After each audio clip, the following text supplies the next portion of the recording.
तुम्ही जर स्मार्टफोन वापरत असाल तर स्पॅम कॉल्स आणि मेसेजेस पासून तुम्ही सुद्धा हैराण झालेच असाल। पण आता तुमची स्पॅम कॉल्स आणि मेसेजेस पासून सुटका होणार आहे। ट्राय दूरसंचार कंपन्यांवर आता लाखांपर्यंत दंड आकारणार आहे। तर ट्रायने फेक कॉल्स आणि मेसेजेसवर नवीन नियमावली आणलेली आहे। तर कंपन्यांनी वारंवार नियमांचं उल्लंघन केल्यास 2 लाखांपासून 10 लाखांपर्यंत दंड आकारला जाणार आहे। कंपन्यांनी वारंवार नियमांचं उल्लंघन केल्यास दंड वाढवला देखील जाऊ शकतो। त्यामुळे स्पॅम कॉल करणाऱ्यांना 1 वर्षांपर्यंत ब्लॅकलिस्ट देखील केलं जाऊ शकतं। तर पहिल्या उल्लंघनासाठी 2 लाखांचा दंड हा ट्रायकडून आकारला जाणार आहे।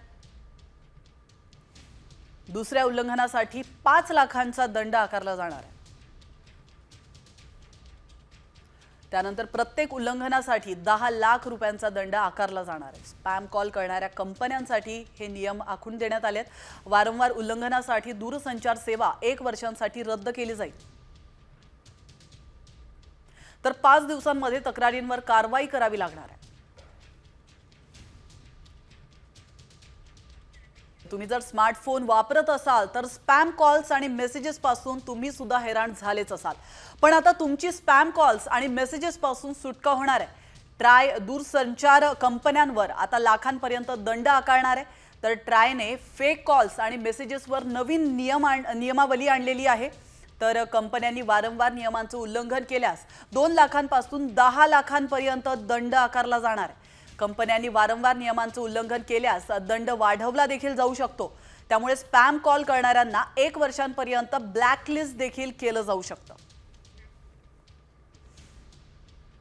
तर पहिल्या उल्लंघनासाठी 2 लाखांचा दंड हा ट्रायकडून आकारला जाणार आहे। दुसऱ्या उल्लंघनासाठी 5 लाखांचा दंड आकारला जाणार आहे।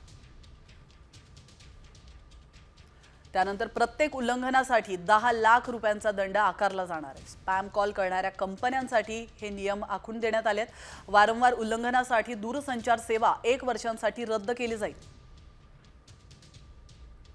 तर 5 दिवसांमध्ये तक्रारींवर कारवाई करावी लागणार आहे।